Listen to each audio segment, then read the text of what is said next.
Evangelho não é anestesia. A Bíblia chega ao ponto de dizer, olha, não se coloca vinho novo sobre uma odre velha. Não se coloca um remendo novo numa roupa velha. Porque se você coloca um remendo novo numa roupa velha, ela não vai suportar a força do novo e ambos vão se partir, vão se perder. A gente aumentou a velocidade das tarefas, mas a gente não utilizou o tempo que sobrou disso para usufruir e deleitar. Olá, pessoal! Fique com mais um corte sensacional do nosso Mentes Cast, sobre mentalidade, fé e crescimento pessoal. Não se esqueça de se inscrever no canal, deixar o like e compartilhar com mais pessoas. Agora, vamos pro vídeo. Eu preciso sair desse lugar em que eu tô anestesiando algumas dores e eu preciso entender o que eu preciso fazer para isso não doer mais. Evangelho não é anestesia. A Bíblia chega ao ponto de dizer, olha, não se coloca vinho novo sobre uma odre velha. Não se coloca um remendo novo numa roupa velha. Porque se você coloca um remendo novo numa roupa velha, ela não vai suportar a força do novo e ambos vão se partir, vão se perder.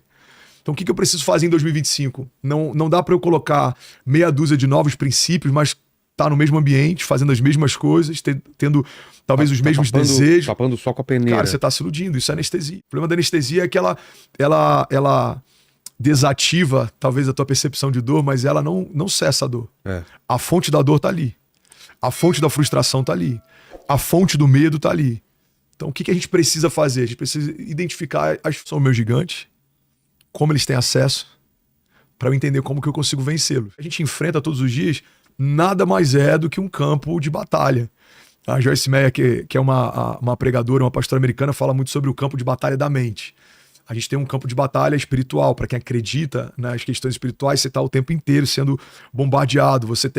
Hoje a gente tem um campo de batalha que é emocional, né? Cadeias emocionais. A gente tem que lidar com medo, com ansiedade, com frustrações.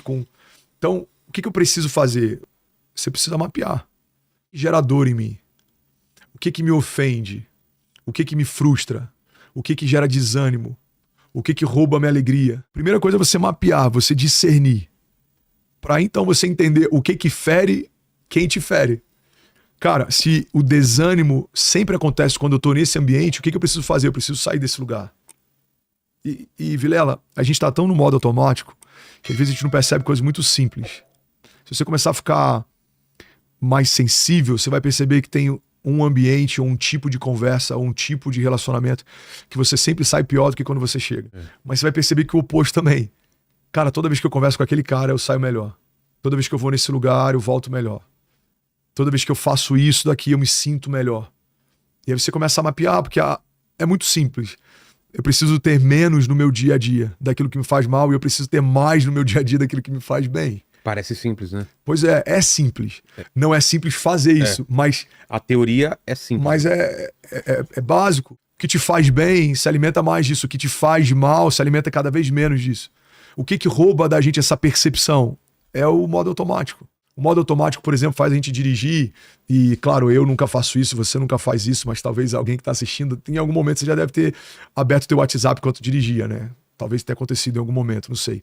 É uma infração da lei, mas com certeza alguém já deve ter feito em algum momento. Você pega um WhatsApp e sem perceber você consegue dirigir, cara, por quadras, sem... Você passou por carros, você desviou de obstáculos, você fez uma série de coisas no modo automático. Viver no modo automático é exatamente isso.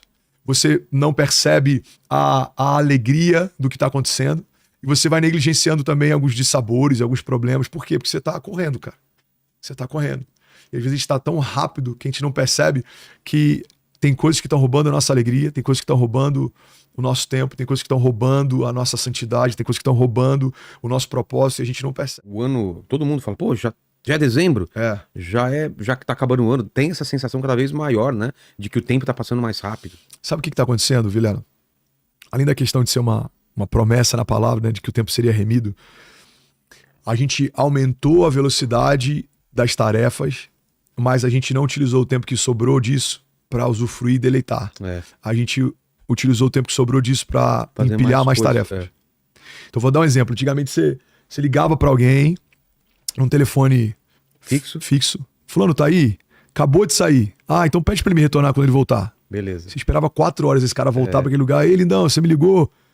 Ah, não, ele acabou de sair. Ah, então avisa pra ele que agora eu que retornei. Quando ele puder, ele me retorna. Hoje em dia você manda o WhatsApp em tempo real. Por quê? Porque a gente consegue empilhar mais tarefas. A gente hoje performa mais, a gente entrega mais, a gente trabalha mais. Mas esse tempo que a gente conseguiu otimizar, a gente nem sempre tá utilizando pra gente. Pra quietude, solitude, tempo com a família, devocional, tempo com Deus, tempo com algo que te faz bem, qualidade de vida, enfim. Acho que talvez seja por isso que a gente tá tão doente em vários aspectos, emocionalmente. É um tempo de muita gente doente, né? E a tendência é aumentar, porque a gente é cada vez mais exigido. Você consegue, através de AI, por exemplo, sei lá, talvez ganhar o tempo que você gastava lendo e-mails, o tempo que sobra você não vai usar, cara, pra meditação. Você não vai usar pra tomar um café com calma, você vai usar pra fazer mais alguma coisa. E eu acho que é por essa velocidade que a gente tem, e eu me coloco nisso, eu não tô fora disso, essa velocidade que a gente tem conseguido fazer tantas coisas, talvez a gente nem percebe o quão doente a gente tá em alguma área, ou quão cansado a gente tá em outra área. Precisa se ouvir mais. Eu comprei um rancho um tempo atrás, falei sobre isso no último podcast, né? Tô nessa daí também, viu? Cara, é comprei um lugar... um sítiozinho também, irmão, pra desacelerar. E porque não tem... o tempo passa, parece que tudo dá tempo pra fazer. Vilela, é muito rápido, irmão. Você vai abrir seus olhos, você vai ver que já passou 10 anos, a gente vai estar falando sobre os últimos 10. Eu fechei meus olhos, cara, minha filha tá com 11. Daqui a pouco ela tá aniversário de 15 anos. Nossa. Era ontem, essa menina tinha 7 anos, correndo pela casa, a conversa já é outra. Os desafios dela já são outros. O tipo de assunto que a gente tem que lidar já é outro. E daqui a pouco eu tô entregando a mão dela pra alguém que vai falar, vai me chamar de sogrão e que vai levar ela de fora da minha casa. E, cara, era ontem eu fiz isso com meu sogro. Já vou fazer 17 anos de casado. A vida passa muito rápido. É um piscar de olhos. E a gente precisa ser intencional e pelo menos ter momentos. Eu sei que não dá pra gente viver na terra do nunca, não dá pra gente fingir que não precisa trabalhar e a gente tem que trabalhar cada vez mais. A gente precisa fazer cada vez mais coisas, mas no meio dessa loucura, a gente precisa encontrar espaço pra gente, pra quem tem valor pra gente e espaço pra Deus, cara. Acho que são 3 áreas que você não pode negligenciar. O meu tempo com Deus, o meu tempo comigo e o meu tempo com quem eu amo.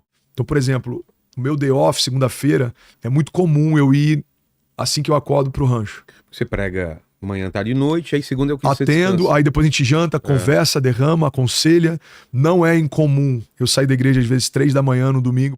E tá tudo bem você ter uma dinâmica assim, desde que você tenha momento pra você, momento você com Deus e momento você com quem você ama. Você tava falando então que segunda no seu day off, você vai segunda lá é pro muito rancho. comum, de manhã eu já vou pro rancho e é quando eu desopilo.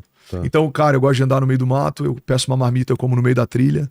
Eu tô lá fazendo, sei lá, um lago, a gente tá... Esses dias chegou tilápia.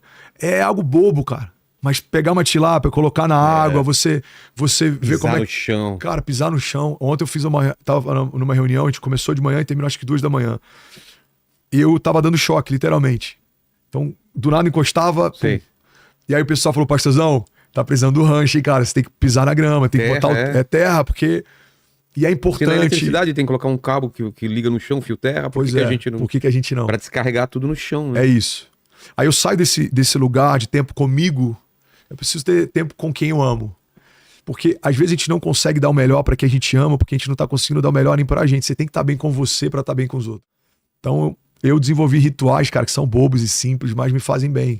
Meu primeiro café do dia, eu não abro mão de poder fazer isso em silêncio. Eu não consigo acordar e já tá, tipo, super sociável.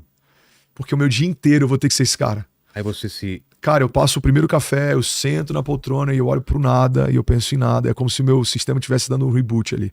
Sabe quando você liga o computador, ele tá lá, processando, abrindo as janelas, ele tá... Reconhecendo todos os drives, todo... Aí do nada vai vir o logo lá da empresa e aí, quando para tudo, é como se ele dissesse, tô pronto.